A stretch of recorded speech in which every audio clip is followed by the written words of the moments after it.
Shloke Bhakti Bhavati Naishtaki Krishnaya Vasudevaya Devaki Nandanaya Cha Nanda Gopa Kumaraya Govindaya Namo Namaha. So, welcome. Today we are reading from Canto 3, which is Status Quo, and the chapter is chapter 26, which is the Fundamental Principles of Mother Nature. So, and we are on text 9. So it says, Devahutiru Vacha Prakrite Purushasyapi Lakshanam Purushottama Bruhi Karanayorasya Sadashachayat Atmakam. Synonyms: Devahuti Uvacha, Devahuti said, Prakriti, of his energies, Purusha,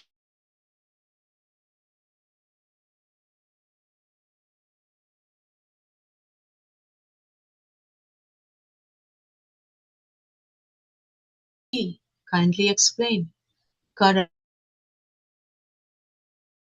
causes, Asya, of this creation, Sat Asat, manifest and unmanifest, Cha, and Yat Atmakam, consisting of which. Translation and purport by His Divine Grace, A.C. Bhaktivedanta Swami, Srila Prabhupada ki jai.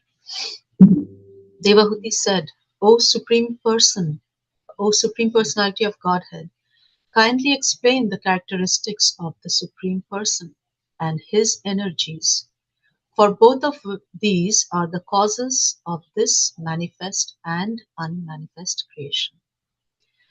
Purport: Prakriti or material nature is connected with both the Supreme Lord and the living entities, just as a woman is connected with her husband as a wife and her children as a mother.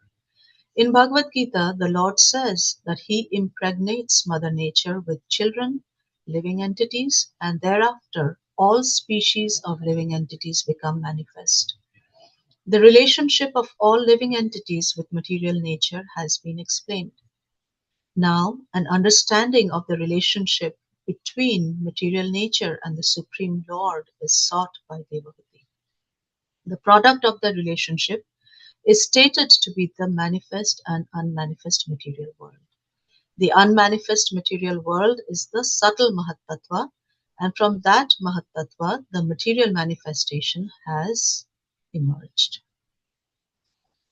In the Vedic literatures, it is said that by the glance of the Supreme Lord, the total material energy is impregnated, and then everything is born of material nature.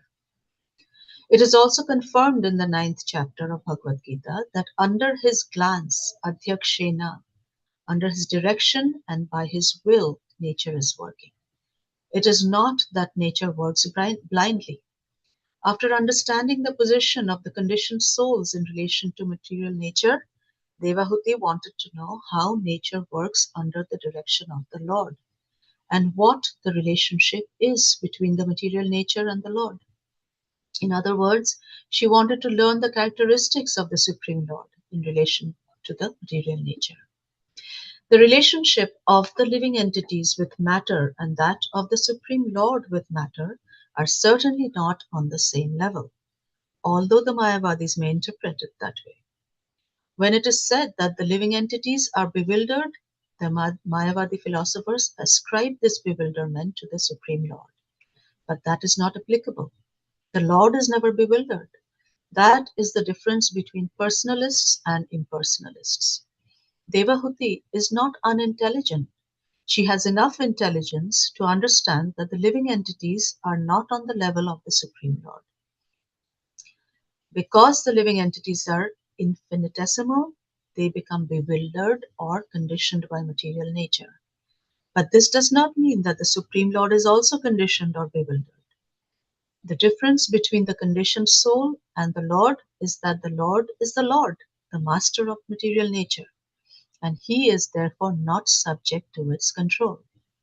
He is controlled neither by spiritual nature nor by material nature. He is the supreme controller himself, and he cannot be compared to the ordinary living entities who are controlled by the laws of material nature.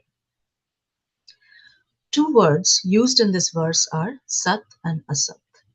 The cosmic manifestation is asat, it does not exist, but the material energy of the Supreme Lord is sat, or ever existing. Material nature is ever existing in its subtle form as the energy of the Lord, but it sometimes manifests this non existent or temporarily existent nature, the cosmos. An analogy may be made with the father and mother. The mother and the father exist, but sometimes the mother begets children. Similarly, this cosmic manifestation, which comes from the unmanifest material nature of the Supreme Lord, sometimes appears and again disappears. But the material nature is ever existing, and the Lord is the supreme cause for both the subtle and gross manifestations of this material world. Quite a long purport, but very sweet actually. Say the Mangalacharan prayers. Om Jnanatimirandhasya Jnananjanashalakaya Chakshurmilitam Yena Tasmai Shri Gurave Namaha. Namo Vishnupadaya Krishna Prishtaya Bhutale Srimate Bhaktivedanta Swami Niti Namine. Namaste Saraswati Deve Gauravani Pracharine Nirvishesha Shunyavadi Paschatya Deshatare. Jai Sri Krishna Chaitanya Prabhu Nityananda Shri Advaita Gadadhar Srivashadi Gaura Bhakta Vrinda. Hare Krishna Krishna Krishna Hare Hare Hare Rama Rama Rama Hare Hare. So welcome again, dear devotees, to this morning's Bhagavatam discussion. I feel fortunate to read, but this is quite a tough chapter actually, for at least for my meager understanding. And so I was struggling a little bit, from beforehand and also about this verse. But I'll share whatever I have understood from lectures that I've listened to, with my, again, very little qualification. So before I start, I seek the blessings of my Guru Maharaj and all of you assembled devotees so that I may speak something of some value.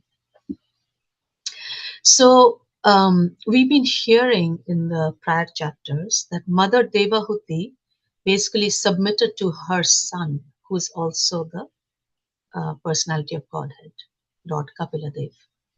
And she basically lamented that, she is attached, she's disturbed by her senses, and requested Kapiladev to give the knowledge, and to help her come out of this delusion that she feels she's in. So actually, Vishwanath Chakravarti Thakur, when he commented on that part of the Bhagavatam, he said that upon hearing this, Lord Kapiladev was smiling internally and thinking, how is this even possible? Yeah, I'm the Supreme Personality of Godhead. You are my mother. How can you be in Maya? Right? So anyway, so it is understood that she's asking these questions for the benefit of us, right? For other living beings, like me, who needs a lot of help. So anyway, so that's how this conversation has, started and has been going on. And she specifically asked some very intelligent questions relating to bhakti, gyan, and then yoga. Now, in the last chapter, chapter 25, Kapiladev explained bhakti, right? As bhakti as the means of transcending the effects of Maya. And it was a really, very heart-touching chapter, wonderful messages. And now in this chapter, he is focusing on jnana.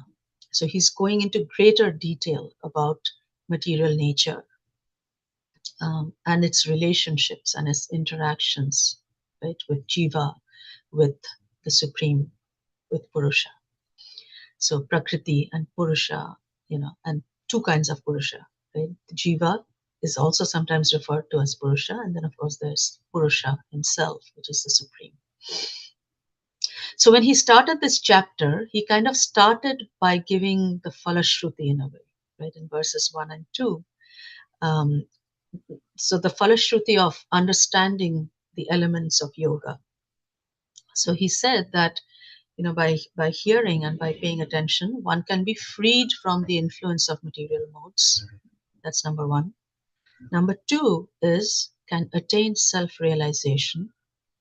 And three is can cut the knot of attachment to the material world. So these three very important um, results one can get from understanding the Sankhya Yoga, right?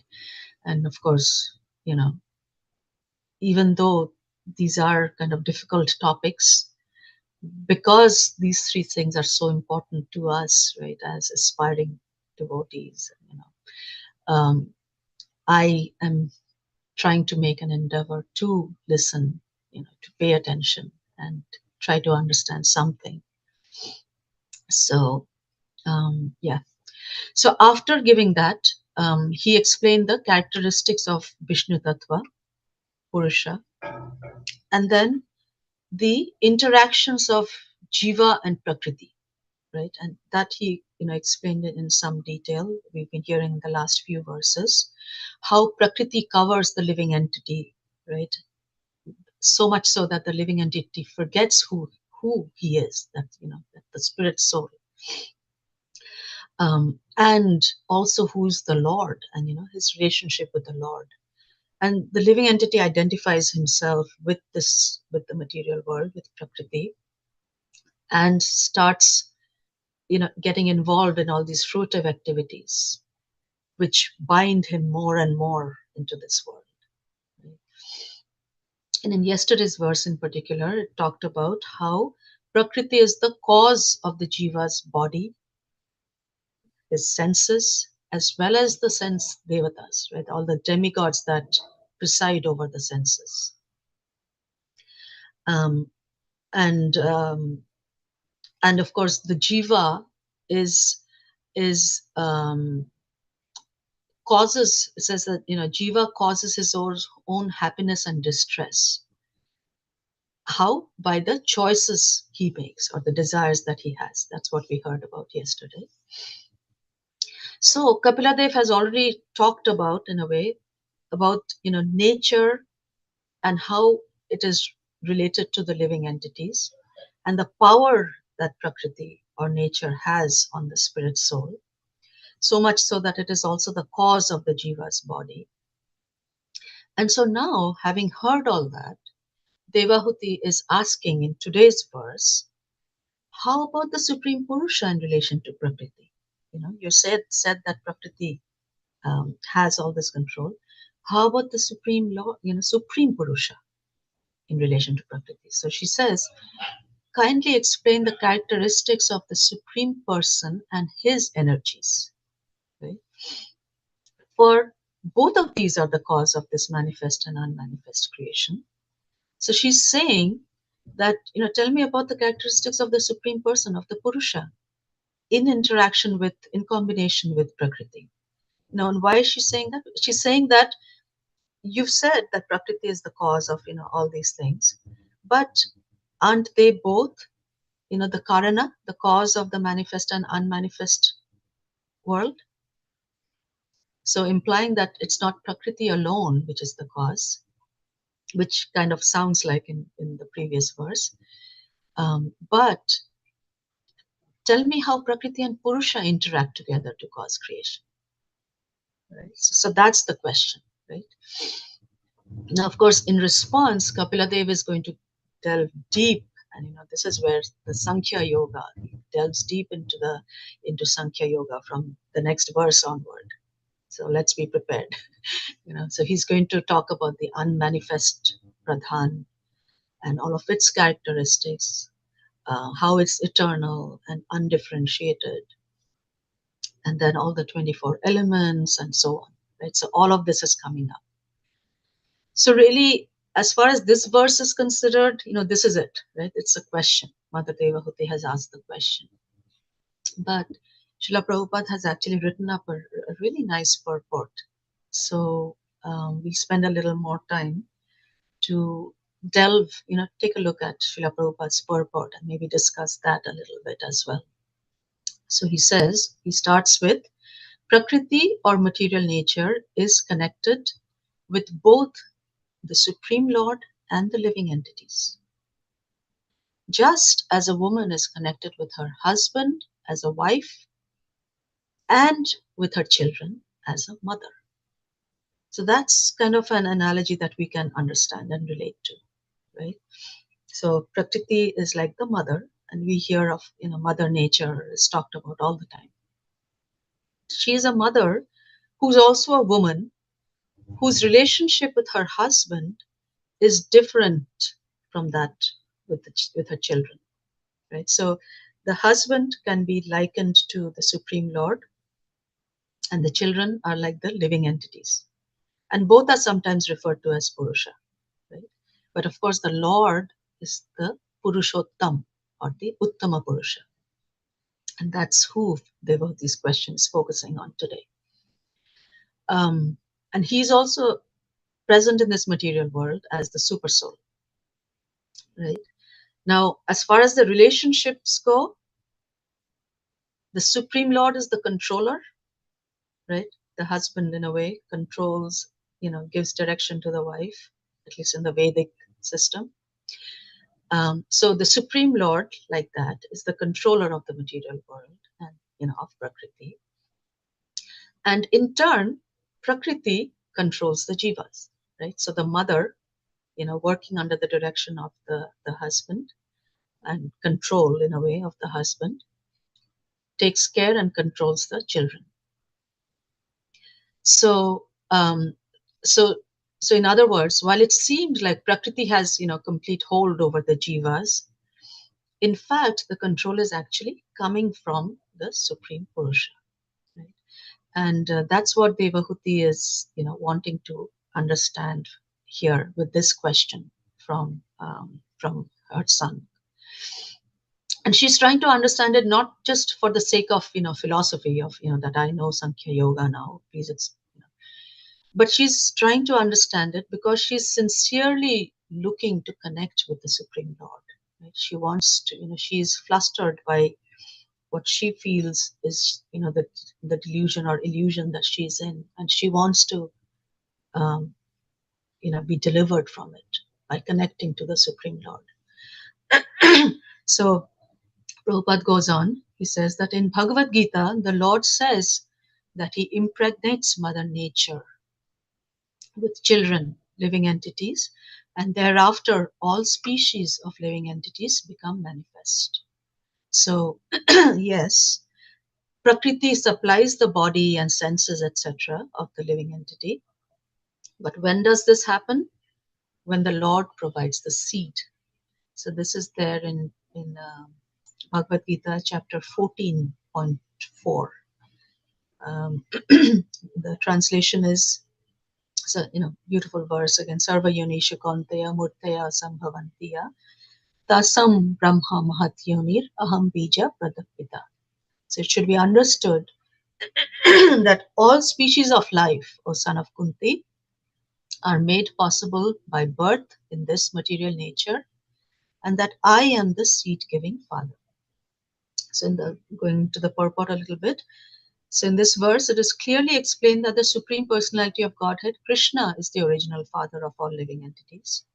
And the living entities are combinations of the material nature and the spiritual nature.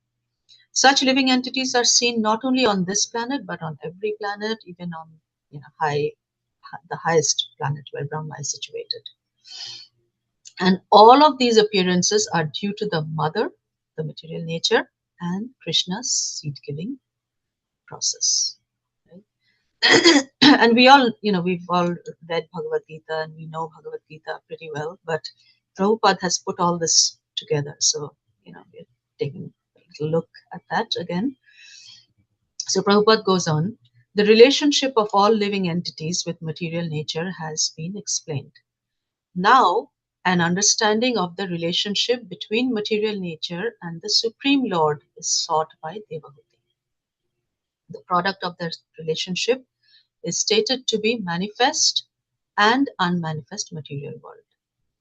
The unmanifest material world is the subtle Mahatattva, and from that Mahatattva, the material manifestation has emerged. So, Mahatattva, again, as we know, is the sum total of material ingredients, and it is in the differentiated state. Pradhan is um, also unmanifest, material ingredients, but pradhan is an undifferentiated state, right? So again, for my simplistic mind, the way I thought about it is, and maybe it'll help.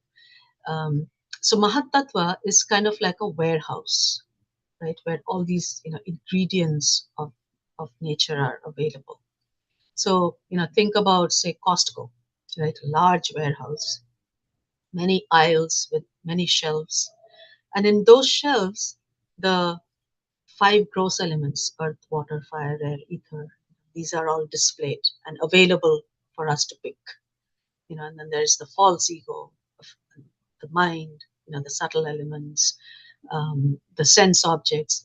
Everything is available for Prakriti to pick up and create these living the living entities. So from unmanifest, they become manifest. So one way to think about it, again, in terms of Costco, it's like when everything, when the supplies, say if you want to make a banana nut bread or something, right? We go to Costco, we pick up all these ingredients: flour, bananas, nuts, salt, sugar, whatever, right? All of these are available, and then we put them together and manifest the banana nut bread, right? Now, before that, when everything, supplies come to Costco, they come in these big trucks, big boxes of everything together, in big boxes, big containers. And to the customer at that point, nothing is really available. So that's kind of pradhan, undifferentiated and unmanifest. Mahatattva, things are available, but the final product is not manifest until they're all picked up and put together. Okay, so again, my simplistic way of I'm trying to understand this. Okay, let's see what else Prabhupada says. So he says, in the Vedic literature, it is said that by the glance of the Supreme Lord, the total material energy is impregnated, and then everything is born of material nature. It is also confirmed in the 9th chapter of Bhagavad Gita that under his glance, Adhyakshena, under his direction and by his will, nature is working. It is not that nature works blindly. After understanding the position of the conditioned souls in relation to material nature, Devahuti now wanted to know how nature works under the direction of the Lord, and what the relationship is between the material nature and the Lord. In other words, she wanted to learn the characteristics of the Supreme Lord in relation to material nature. So again, Prabhupada is, talking about the fact that Devahuti, having understood the relationship between Jiva and Prakriti, wants to understand how the Lord is directing and controlling, how under his adhyakshena everything happens. So in the 9th chapter of Bhagavad Gita, this is the verse: Maya adhyakshena, right? Under his superintendence, Prakriti suyate sacharacharam. So hetunena konteya jagat viparit vartate. So the material nature, which is one of my energies, is working under my direction, producing all moving and unmoving beings. Under its rule, this manifestation is created and annihilated again and again. Right? So the material nature is related to to both the Lord, but the Lord is Vibhu, right? He is infinite, and material nature is also connected to us, living entities, and we are Anu, right? We are infinitesimal, and we are under her control. We heard about that. Now the Lord as Vibhu, he is one, and we infinitesimal beings are many, right? And we are fully dependent on him, right? He is fully independent, but we are fully dependent. So again, another difference. Of course, somehow we think that, we have control. As an example, right now, a certain president is talking about all the control that he can take over the world, right? He's talking about Third World War and whatnot. But the fact is that even with the most sophisticated army, even by being the ruler of the most advanced nation in the world, when nature hits, is there anything that he can do or they can do to stop, an earthquake, for example, or a tornado, right? And Prabhupada has said many times that the scientists are trying to control nature, but are they able to? Not at all. Right? They have to, just sit it out and then try to recover things. And Prabhupada has said many times that, talking about Adhyakshena of the Lord, not even a blade of grass moves without the will of the Lord. So, as Prabhupada says here, that nature is not working blindly or independently. Even nature is under the control of the Lord, right? So, yeah, I think we're almost at time. So, just a couple more points that Prabhupada makes in the next two verses. In this verse is about the relationship, and he's kind of explained this in the prior verses, but he makes the point again because it's so important. The relationship of the living entities with matter and that of the Supreme Lord with matter are certainly not at the same level. So while living entities, in spite of being transcendental, we are totally bewildered when we come in contact with Maya or nature. We get bewildered, we are conditioned, we are covered and bound. But Supreme Lord, in contrast, is the master of material nature. He is not bewildered at all, right? And of course, Prabhupada talks about how the Mayavadi philosophers, some ascribe this bewilderment to Supreme Lord, but that is not true. That's not applicable. And then the last verse, he talks about the two words that are used in this verse, Sat and Asat. So he says the cosmic manifestation is Asat. It does not exist. Does not exist permanently, as we know. Prabhupada has said many times. It's temporary. While the material energy of the Supreme Lord is Sat, or ever existing, material nature is ever existing in its subtle form as the energy of the Lord, but sometimes it manifests this non-existent or temporary existent world, which is the cosmos. Right? So he gives another nice analogy here.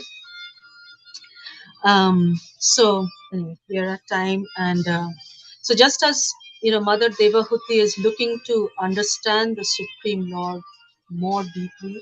Sorry about that.